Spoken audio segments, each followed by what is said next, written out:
Assalamu alaikum, урматтуу bir туугандар, урматтуу тоок сүйүүчүлөр.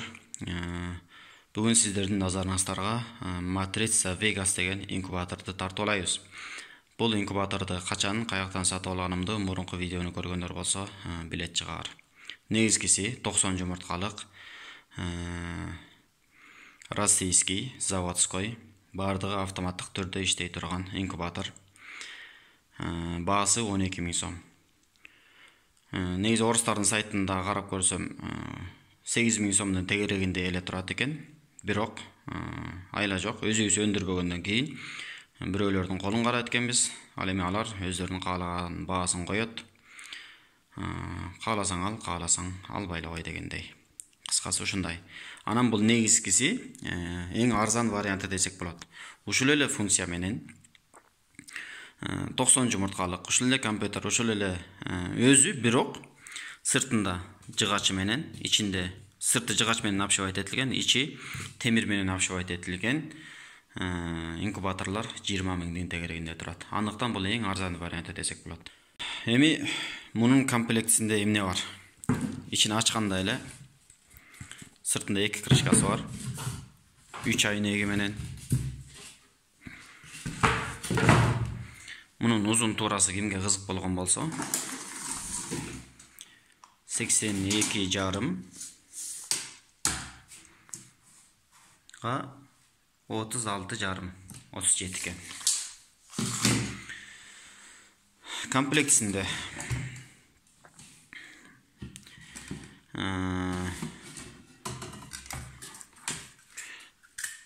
влажностьты кармап бере турган суунун лотоктору,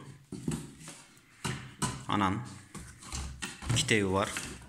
Ким биринчи иштетип аткан болсо, буларды сөзсүз түрдө караганы жакшы. Мунун ичинде мен чындап карай элекмин, караганга таптакыр убакыт болгон жок. Бирок окуп чыгам буюрса. Бул жерде дагы муну кантип иштетебиз ошол тууралуу. Анан урматтуу бир туугандар, эң негизгиси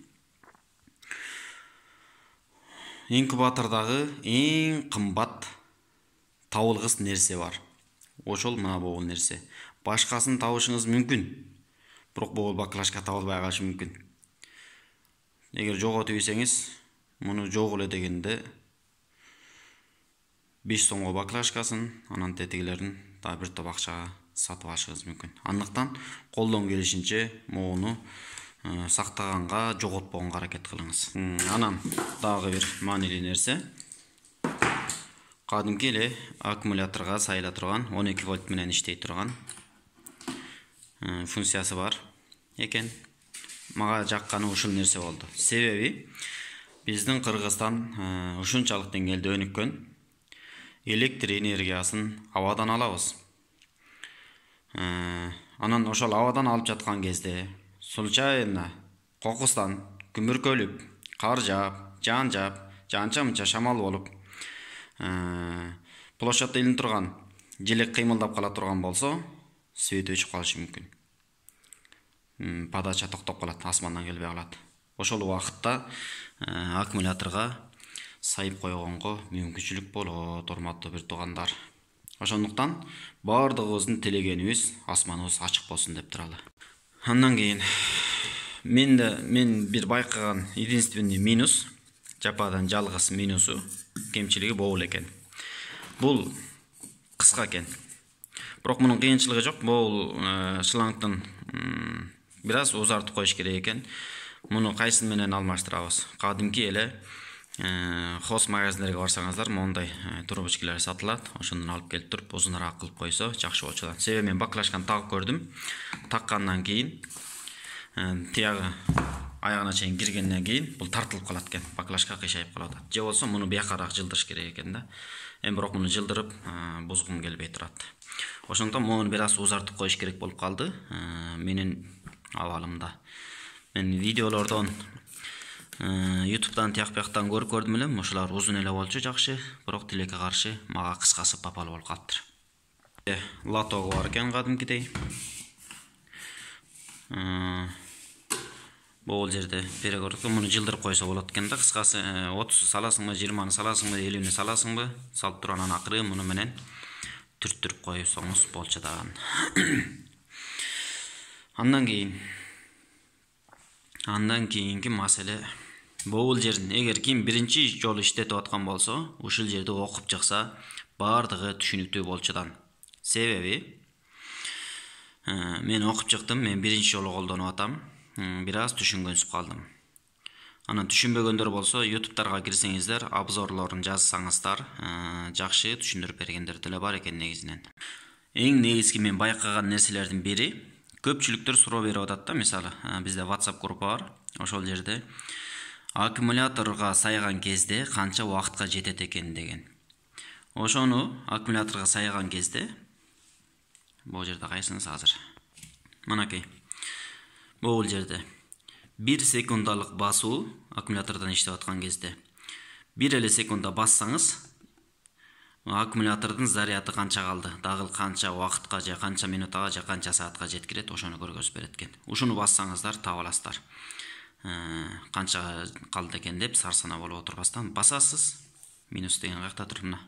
Муну басасыз, көрдүңүз, аккумулятордун сүрөтү турат. Бассаңыз, бул жерге канча убакыт калды көргөзөт, канча убакытка жетет экени. Муну азыр ысып атпайбы, мисалы 19-күнгө барганда же болбосо ортодон муздатышка туура келет, туурабы? Ошол кезде вентилятор иштей берет, сырттан абаны соруп кире берет.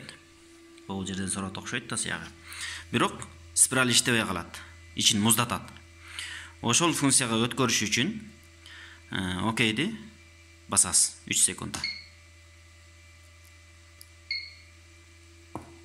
Мына 40 минуттадан кийин кайра автоматтык түрдө спираль иштейт. Муну азайтып көбөйтүп койсоңуз болот. 30, 10 минут, 20 минут, 30 минут, 40 минут, 1 саатка чейин экен. Андан ашыкпайт. 30. Бир аз күтө турсаңыз, бул функция азыр ишке кирет өзү. Андан кийинкиси. Жерде плюс, минус деген турат. Плюсту бассаңыз, заводской настройка канчада турат, ошону билесиз. Ана 37,8. Аны котором десеңиз, плюсту, экөөнү бирдей басасыз.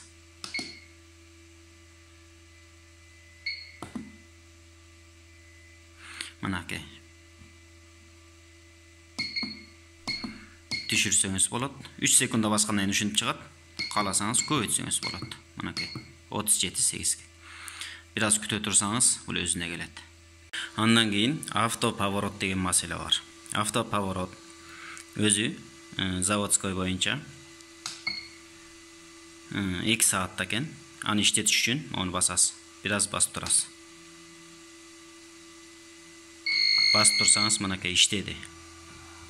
Эми мунун саатын, мисалы 2 саатта, 3 саатта калам десеңиз, плюсту бир аз басып турасыз.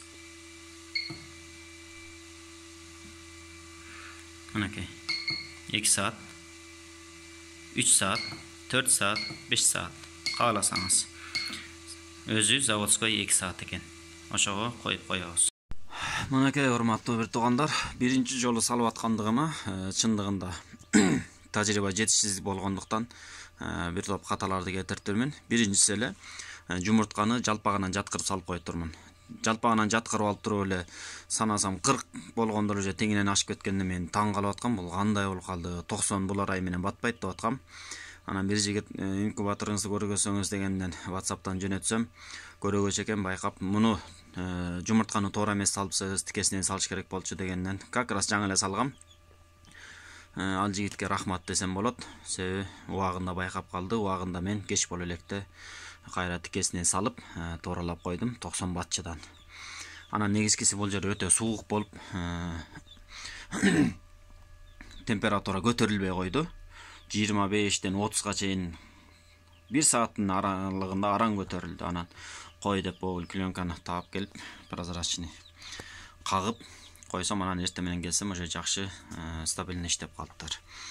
Анан эми буюрса буларды бүгүн 18-и, негизи 17-си күнү кечинде салдым. Булар чыкса аман эсен, бул жакта момундай бурадарлар бар. Биринчи поколение тооктордон чыккан десем болот. Булардын энелик укуктан ажыратып салгам. Себеби 3-4 өлтүрүп салыптыр. Анан дагы эле өлтүрөм деп аткандан кой деп алып салдым. Ошондой бир туугандар. Эми кандай болот? Дагы убактысы менен буюрса бөлүшүп турабыз. Кийинки видеолордон жолугушканча, ассаламу алейкум. Жакшы туруңуздар.